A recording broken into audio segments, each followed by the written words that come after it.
19 years old. Have you guys been to Southern? Do you remember all the buildings there around the college? There's a big, big church. Lots of brick buildings. All right, so anybody think that Tennessee is warm in the winter? Yeah. Well, warmer than here. It is warmer than here. But when people ask me if I'd move back to Tennessee, my answer is I would move to all 49 other states before I go back to Tennessee. Because I do not like cold, rainy, wet valleys. And that's what Southern area is. Very cold, very rainy, and I was there almost 4 years, and it would be very wet and cold. We'd have the Christmas tree out in the summertime, the Christmas time. It'd be so cold. It was definitely snowing weather, but it wouldn't snow. It would rain, and that was not very fun to me. I like when it's Christmas time and it snows. So a lot of my memories doing things outside were in the rain in Tennessee. So, do you like the rain? Cold rain? You do? Okay. Very cold. All right. And then you had to look cute for church, you know, so you didn't want to put on too many clothes. So, anyway, so I went to church one day, and this was when I was 19 years old. It was a Vespers. It was dark. It was cold. It was in the winter time. And I had a boyfriend, and he was not very nice. I don't know why he was my boyfriend, but I had dated this guy for a long time, and we had somehow gotten into a fight, and it was during Vespers time, and I was cold, or we were in the church, and so I couldn't stand to be in there anymore because I was crying, and I was upset. So I went out into the lobby, but there was a lot of people looking at me, so I didn't really want to stay in the lobby with people looking at me when I was crying. So I went outside to the corner of the brick church, which you could see from Thatcher South, if you're looking from Thatcher South over to the big, big church. And beside me there's a playground, and then behind me was the Southern living. So I'm out there, it's cold, it's raining, the sky is dark, cloudy, there's no sun, and it's probably 7 o'clock at night. So we talked today a little bit about Gethsemane up in the kids' Sabbath school. And what do you like to have around you when you're sad? What did Jesus ask 3 people that had come with him when he was sad in Garden of Gethsemane? Who did he ask? Peter, James, and John. So Peter, James, and John were some of his best friends. So you guys can learn a lesson from this, that you want to have friends with you when you're sad. Well, at that time, nobody came out to check on me. So I was with a boyfriend that wasn't very nice, they didn't care, he didn't come outside, no friends came outside, so I'm sitting outside crying in the rain by this brick building, and there was nobody around, literally mid-Vespers. I was so cold, I was shaking, but we couldn't go back to the dorm because if we went back to the dorm, we would get in trouble because we would not get the points we were supposed to be, and then my mom and dad would get a fine and be like, Ericka didn't go to Vespers. So I was like, well, I don't want my parents to get a fine, I don't want anybody to know, so I stayed outside in the rain. Well, it was cold, shivering, and there was a man that came up to me along the side of the building. And I don't remember what he said. I don't even think he said anything. But he literally bent down. He gave me this jacket. Okay, I was freezing. And he gave me this jacket to put on, and then he went away. I turned around to say thank you, and he was gone. I don't know where he went.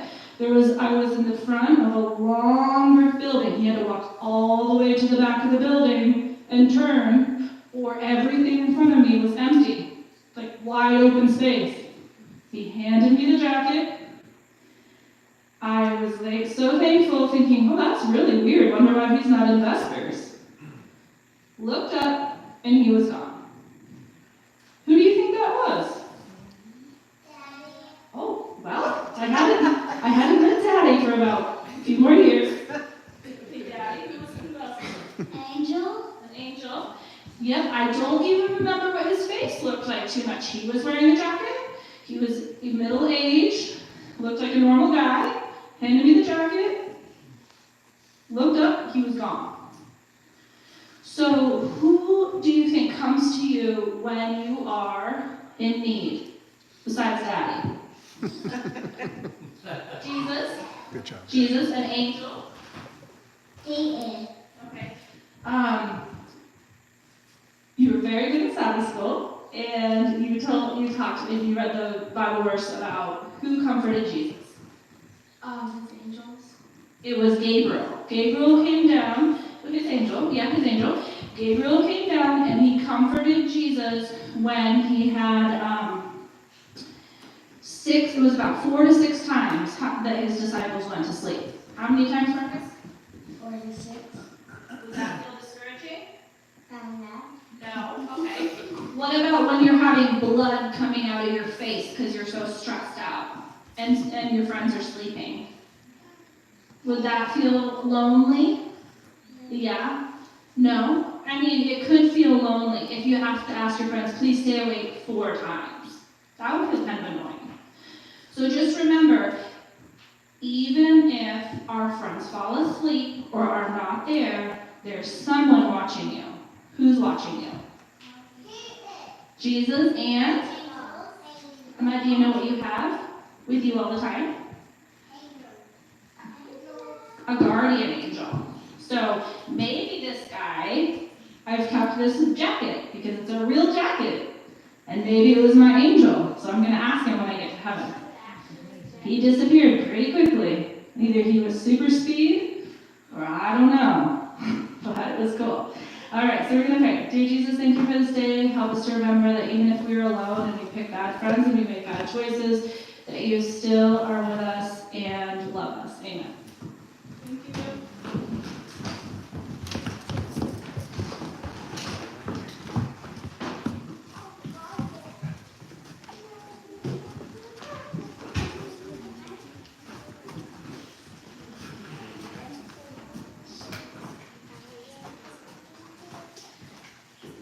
Emma, will you come up and read the Bible verse that I have for you, guys? Do you have a Bible?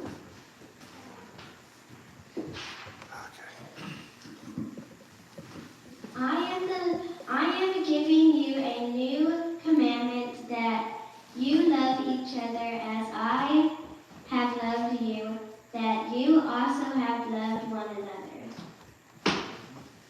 Thank you. So that is John 13:34. All right. So I think you pray again before your sermon? I think so. Okay, let's pray. Dear God, thank you so much. Help us to try to get some knowledge from this sermon that I, your lowly servant, will present. And hopefully someone will make some sense of it. Thank you so much for loving us. Amen.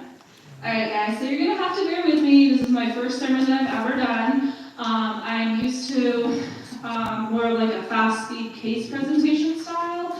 So this is probably going to be a very non-traditional sermon, if you could call it a sermon at all. I have been doing a lot of things with hearts lately, and so I wanted to share this sermon called Heart to Heart, and we'll go through it. My goal is to keep it under 30 minutes, 100%, maybe 20. But hopefully you can keep up. If I'm going too fast, please let me know. Or you can raise your hand. Let me know. Just tend to talk fast. So, I have kind of a weird brain. So, in order to try to help you make sense, I'm going to try to take you guys into my brain a little bit. And we're going to go through some of the things that I think about and some of the things that I see in clinic. And I do think it will tie into my sermon. My brain is so weird that twice this week I have had medical dreams.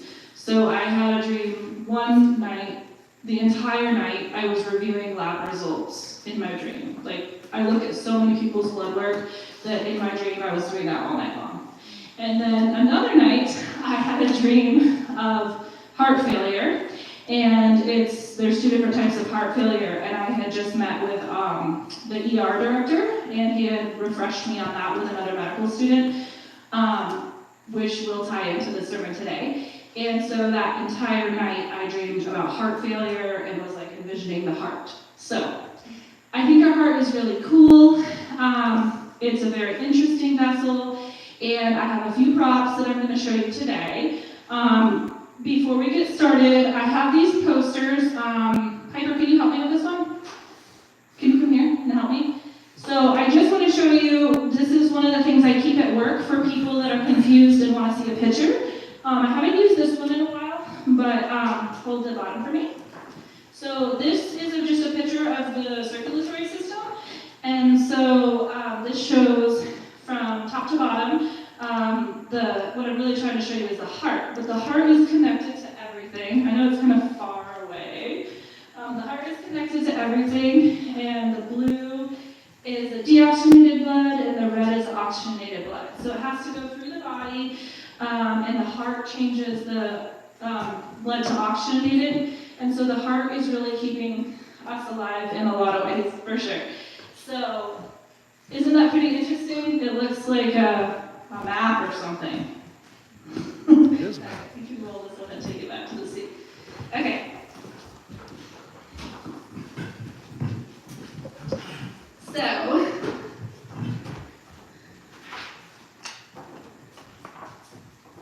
this week, it wasn't this week, it was a little bit ago, I'm going to change his name to Ben. There was a man who came into my office, a 58-year-old man. He presented to my office and he hadn't been to the doctor in 50 years. He was very proud of this. Didn't need any doctor for 50 years. Meanwhile, he's sitting in my office, leaning forward, even more than this. This is called the tripod position. This is classic for heart failure and COPD. So he was leaning forward even more than this. This guy actually moved on the animation, so I think he got stuck a little bit upright. But he was sitting like this almost with his wife in my office. So his story was he had been smoking 2 packs a day for 31 years. He was 58 years old. He had been drinking at least a 6-pack of beer, 6 to 12 pack of beer, for many, many years, since he was about 17 years old. He also would put in mixed drinks, like maybe tequila or something else, and have that every day. He never exercised. He was a construction manager, and he had many guys working for him, but he made sure to tell me he was never sitting in his truck. He was always working alongside because he didn't want to be a wimp. And when he was sitting with me in the office, he could hardly breathe. So he was like it was really bad. And he had been to the ER 2 times before I had seen him, and this was within 3 days of each other. The first day I saw him was April 19. He had been to the ER twice. The first time he went, he was in AFib with RVR. AFib with RVR is a very lethal rhythm. Very lethal. People die in that rhythm all the time. You get shocked in that rhythm. You need to get admitted to the hospital. You need to go in. If you're walking around in that rhythm, that's very scary. Well, they told him to go to the hospital. He said, no, I don't need to do that. That's fine. I'll just go home. So he left. He left the ER. 3 days later, he couldn't tolerate it. He came back. Same thing. You can hardly breathe. You need to come in. You need to stay at the hospital overnight. We need to take care of you. We need to shock your heart. No, that's fine. I'm going to see my primary care, Ericka. I'll just see her on Monday. So I saw it. I was like, oh. Well, I read the notes, and I saw that you left the ER twice, and I cannot believe, Mr. Ben, that you made it back to me, because typically people die in the rhythm that you have. So he was like, oh, wow, I didn't know that. And I was like, well, they did tell you that several times. So he was very short of breath. He was wheezing. He had leg swelling all the way up to his hips, from feet to hips. When you would put your fingers on and push on it, we call that 3+ pitting edema. He had lots of fluid on his legs. Why do you think he had fluid on his legs? Why do you think his legs were puffy? It was my job to figure it out. No circulation. Problem with circulation. So as I'm looking at him, I said, sir, I think you have heart failure. It's very important that you stop smoking. He's smoking 2 packs a day still, drinking lots of alcohol. So I said, sir, you need to stop smoking. And this is very serious, and we need to do an echocardiogram. So I ordered an echocardiogram. What this is you put a little bit of jelly here. It's a picture of ultrasound of the heart, and then I got the results. That Friday, the next Friday I saw him, I had a doctor shadowing me, which was the first time I've ever had someone shadow me. He was a new doctor to our practice. And I opened the echo and to show him, and he's pointed, and this doctor of 35 years was like, whoa. And he had an ejection fraction of 23%. Now, 23% is very, very bad. And 50 to 75 is like a good, healthy heart. So, this is what they said, we have no idea what you're talking about. What does this even mean? So, I went and got this, which my kids called it my dog toy. This is not a dog toy. Okay, so I went to show them this. So this is very cool. It shows the valves. And you have the tricuspid valve, the pulmonic valve, the aortic valve, and the mitral valve. These are 4 little valves that make the 4 chambers of the heart pump properly. And they pass the blood through in a circular motion. They need to be working well. If they're not working well, it's basically like a hose problem. So you have backward flow problem or a forward flow problem. And that causes a leak, it causes the murmur, and all kinds of those things. So, what do you think happens when you smoke a lot of cigarettes, Bubby? What do you think happens, guys? You lose minutes of your life and your heart. You do lose minutes of your life. So we're going to come back to my story. So the heart is made of muscle, it's made of electrical conduction, it's made of blood flow, it's made of arteries, these top guys, that go to the rest of the body, and you have the 4 valves that I talked about. You see 4 chambers. And the chambers have to keep talking to each other. If the blood flow is not going right, it's going to pool on one side. So these little guys have to be working, they have to be healthy, they're very thin, and they have to not be clogged up with plaque, or clogged up with cigarette smoke, or clogged up with something. So it's very important that these valves stay nice and thin, and don't get clogged up with things like cholesterol and things like that. Because your heart is pumping everything to the rest of the body. And it's changing your blood from oxygenated to deoxygenated to oxygenated blood. Okay? So looking at this, is this guy pretty cool? Is our heart pretty cool? What do you think? Yes. It's pretty cool. So here's another model that I got to try to show people. However, it came from China. It was all in Chinese. I couldn't understand it very well at all. So this was my first one, but I like my dog toy thing better. So this one comes apart. So you can see all those Purkinje fibers in there. Those are the muscles that help your heart stay healthy. And all of this outside that's holding the chambers together has to stay healthy. I mean, this model still works, but it's in Chinese, so you actually have to know what you're pointing to. But you can look at that if you like, and then you can pass it around if you like. But it's just a really cool, our heart is a really cool vessel, and we need to take care of it. Okay, so do you think that our heart could be created, just our heart, just the heart, not even thinking about the rest of the body? Big Bang. Think it would work well, Big Bang? Emma? Big Bang? Just pop out a nice heart, looking very symmetrical and all nice. What do you guys think? No. No? Yes. Yes? Big Bang said it was done. Okay, Big Bang said it was done. Okay, so Jesus is a very good sculptor, and it probably took a little while. Do you think he just quickly made Adam and Eve, or do you think he took some time? How do you think he made it, Mila? Do you think he made the outside first or the inside first? Inside. It would make sense to make the inside. Do you think he took like 5 minutes on the heart, 5 minutes on the lungs? Have you guys ever thought of that? What do you start with first? Probably like 10 minutes. 10 minutes on the heart? I mean, it's a little bit complicated what our body looks like. So here is a couple of things I want to show you.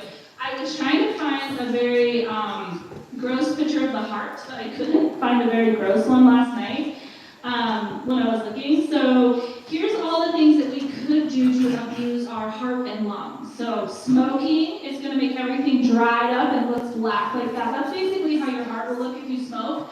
Do you think it can pump very good if you smoke a lot? Do you think your heart can pump good, Patty, if you have it all dried up like that? It can't? Why not? It's stiff. It's not. It's getting stiff, right? So does it make sense to smoke? No. No? Do you guys know why people smoke? Because it does. No, well, because they want to die? No. Well, I probably not. They don't want to die. So other things that can damage the heart and lungs are alcohol, because it causes a lot of confusion in the heart. It causes conduction issues, and it makes a lot of alcohol increases our risk of all kinds of cancers. Wine increases risk of breast cancer. Beer increases risk of colon cancer. So I tell all my patients, please don't drink alcohol. You're going to sleep very badly. You're going to snore. Alcohol makes you snore. You're going to have heart problems. You're going to get cancer. And they're like, oh, I didn't know that. I thought that that was good for you. And I said, no, that's a very, very old news. That's not good for you. So there's lots of chemicals and lots of sugar. Just wait. Yes? Okay.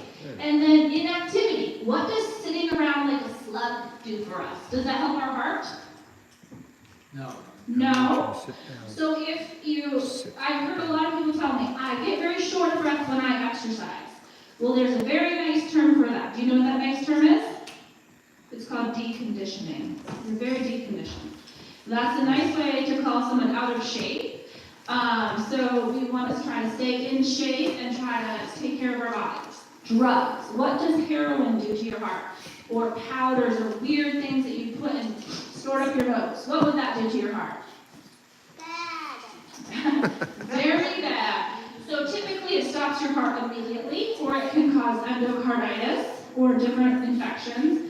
Sometimes when we see younger people coming in, especially in the St. Johnsbury area, they will have a lot of endocarditis from IV drug use that's directly damaging the heart, especially if you're going to shoot up like pretty close, closer to the heart than farther.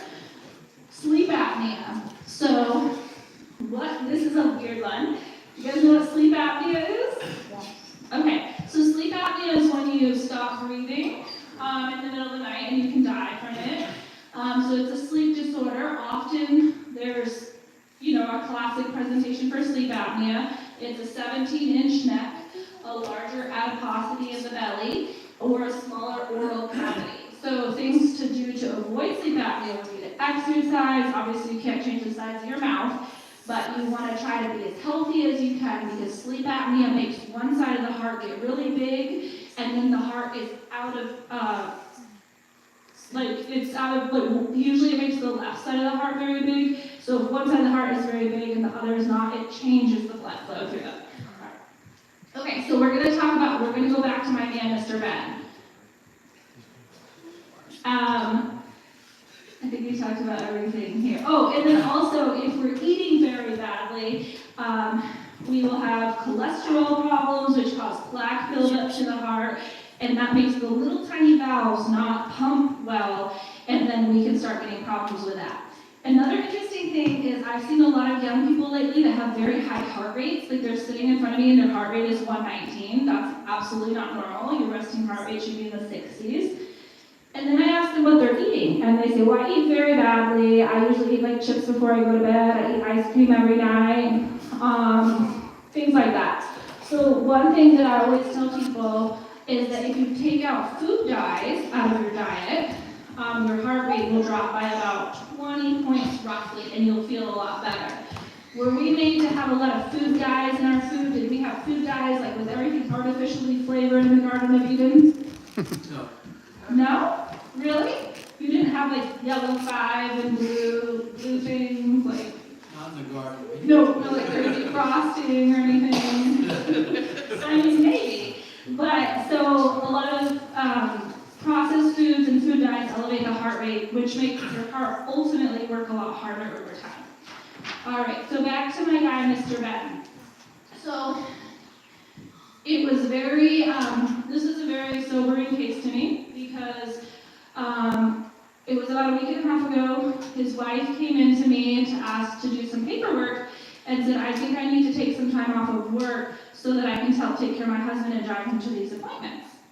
And in between seeing him this time, I had seen him once before, done a physical, and he had a very red throat. What do you think smoking does to your throat? Does it make it nice and healthy? No. So it was very red, very raw, looked painful. It looked like it was almost bleeding. And he was still smoking. And I said to him, are you putting your legs up at night? And he said, nope, they hurt too much. I keep my legs down. I don't want to be lazy, so I go to work and I don't put my legs up at night. Well, the one thing I had told him, you need to put your legs up a lot because with heart failure, you have, your fluid is all messed up and your heart was having a hard time working. And also, with that much smoking, he also had a mass in his lungs. So he was actually kind of discouraged coming to me because he said, I was very healthy till I saw you. Very healthy. And now I have a lung nodule and I have something wrong with my heart. And I'm just very tired because I'm on 14 different meds. And I said, no, sir, you're very tired because your heart is not pumping. His blood pressure was on the lower end, which is common when you have multifactorial heart failure, when there's multiple reasons why your heart is not working well. His blood pressure, if you looked at it, you'd think, oh, 118/64, blood pressure looks great. However, his blood pressure was lower because his heart didn't have the oomph. It couldn't pump. It couldn't pump well. And so he was in AFib the whole time. I had to put him on a rate controller. I had to put him on a blood thinner. I had to put him on, he was also pre-diabetic, which was new to him, but maybe had done for a while. And he said, I said, well, have you stopped smoking? No, definitely not. Okay, well, how much can our heart take, right? So I signed the paperwork for his wife, and I said, sir, you have to stop smoking and drinking. You might not have even 5 years or maybe even a year. And he said, well, I got 4 kids. I said, would you like me to consult palliative for you? He said, oh no, I'm going to see cardiology tomorrow and I hope I get some good news. Within 24 hours of him seeing cardiology, they changed his medications, they increased his meds greatly, and when I saw him to sign his wife's paperwork, he had a lot of swelling still, that he wasn't stop smoking, he didn't stop drinking, he didn't put his legs up, he didn't do anything we requested him to do, and he was in denial that he wasn't sick. Within 24 hours, he saw cardiology Wednesday night. I signed his wife's paperwork Monday night. Wednesday night, he saw cardiology around 3-4. He died in his sleep on Thursday. And that was the first death certificate that I have signed in 3 years, ever. And the medical examiner called me and said, wow, this man has not really gone to the doctor. Looks like he did a lot in a few weeks. It was about exactly a month from when he saw me. So there is a point to me telling this story. So anxiety and depression. Why do people smoke and drink? Depression and smoking are directly linked. Depression and drinking are directly linked. Anxiety and marijuana are directly linked. And the more comorbidities that you have, the lower your lifespan will be. There was a man who did, he was a psychoanalyst, he did a study called the ACEs study. It's not that old, about 20 years, and we learned about it in school, and it's how you present trauma-informed care to patients. But basically, you know that people that are smoking, there's usually an underlying reason why they're smoking. And so how do you think you could help your friends that are smoking? Do you think they know that it's bad for them? Probably. Okay. Most people do. Does anybody know anyone that's depressed? Yeah. Does anybody know anybody that's anxious? Okay, so a lot of people are anxious, a lot of people are depressed. I think it's probably like maybe half of my visits or more, I'm talking to people about anxiety and depression. And a lot of people will tell me smoking is the last thing they'll give up after they do all the rest of the things. If they're very healthy, they just smoke. So it doesn't really make sense to me, but that's what they will say. I'm very healthy, I just smoke. But if you look at the whole body and how it's tied together, you can't be very healthy and just smoke because it's going to affect everything. It's going to harden up all your vessels. It's going to make your heart pump irregularly. It's going to cause lots of problems. Back to sleep. Sleep is very important. When I talk to people about foundations of health, we talk about, on the first visit I see them, we talk about exercise and how it's important to exercise 30 minutes every day at least, or 45. We talk about sleep and how now they recommend 9 hours of sleep a night. If you're not sleeping, you're going to be depressed or anxious. You are. Very hard to not be, because your people are very miserable. They say, I'm very angry. I yell at my husband all the time because I'm just so annoyed with him, or I'm mean to my kids and I don't know why, and then they say they're sleeping 4 hours a night. Well, that's why. That's why. So don't eat late the night, because then you'll stay up all night, and all those things. So we talk about just how to take care of our bodies and how we can just back up to the foundations of health, which is good sleep, good diet, good exercise, not a lot of food dyes, reading labels, whole food, plant-based diet, things like that. All right, checking in. So things to think about, just with this little sermonette, or whatever you want to call it. Hopefully you guys realize that we have friends, we have family, there's a social connection somewhere for each of us. How can we check in with our friends? How can we help each other? How can we reach out to someone that may be depressed? Remember when we talked about the Garden of Gethsemane, guys? I think it would have been very depressing to have your best friends fall asleep on you 4 or 6 times when you're in your hardest time. So let's try to work on being good friends to each other, reaching out to people. There's always someone we can talk to. I talked to someone yesterday who said she was very excited that I did an extra long visit with her because she just really liked to talk to people. I only had the time because the person after her canceled, so we had a little extra time to talk. But she told me that she gets mad and screams at her woodpile a lot because she doesn't have anyone to talk to. So she only has her husband, who's very sick and waiting on a kidney transplant. And she lives alone, and she doesn't like the neighbors that are building near her because it's too messy looking. And she has no friends, and her kids are far away, and no one to help her. So she'll just randomly yell at her husband or her woodpile, she told me. So let's just remember that, people are struggling. They're struggling. How can we help people?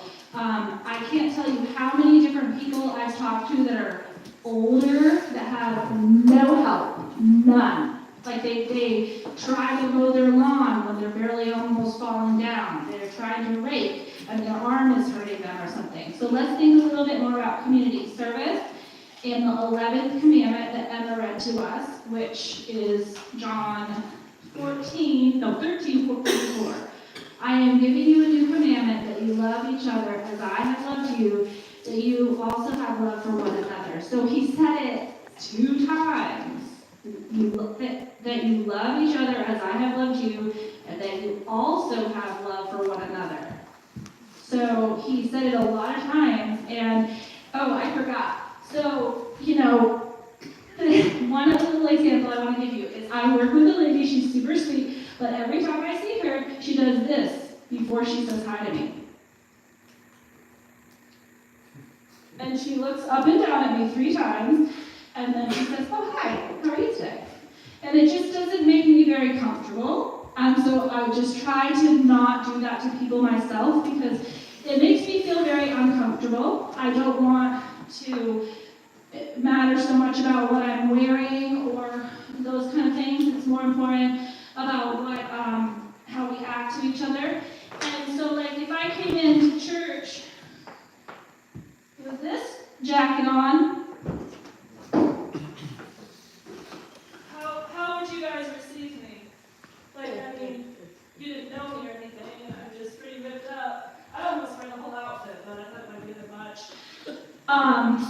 So, would I be welcome here?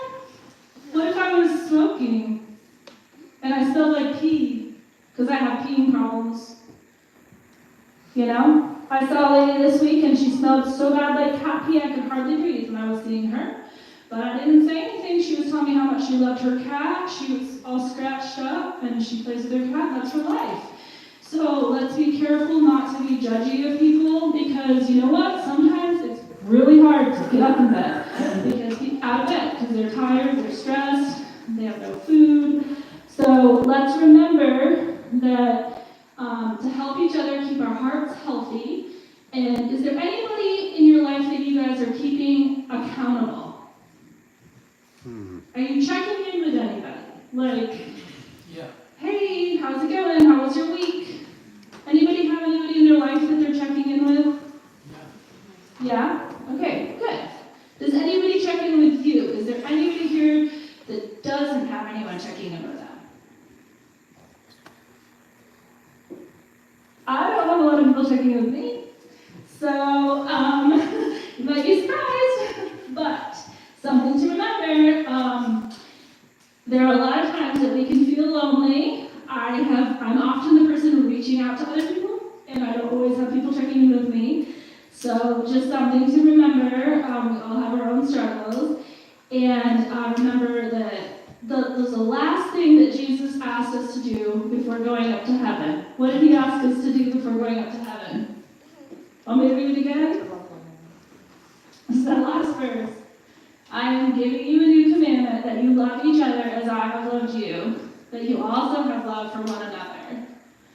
So try not to be that person that's looking at each other up and down, that's saying, why are your clothes ripped? I don't know, maybe they gained weight and they don't have any other clothes. You know, who cares? They made it here. So I just want to, hopefully you guys will get something out of that. And I'm going to play you a song that I really like. I think throughout my life, the times that I have felt the most connected to God when I've been alone was through music.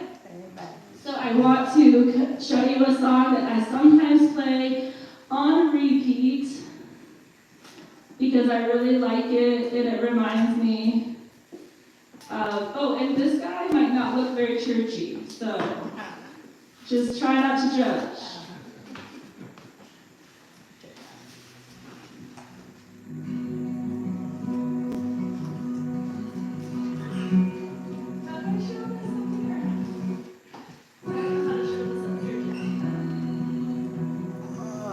Just go. All my words fall short. Brandon Lake.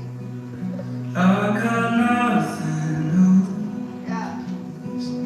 How could I express all my gratitude?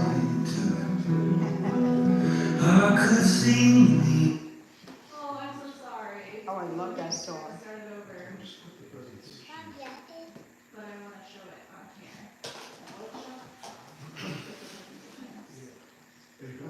Yeah.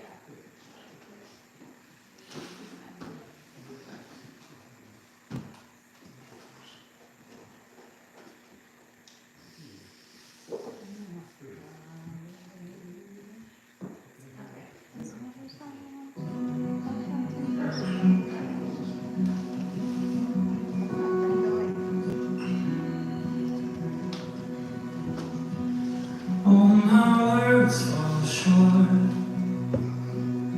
I got nothing new. How could I express all my gratitude? I could sing these songs as I often do, but every song must end, and you never do. So I throw up my hands and praise you again and again, 'cause all that I have is a hallelujah, hallelujah. I know it's not much, but I've nothing else.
42. There's a very important movie called The Firing Squad that you must see coming.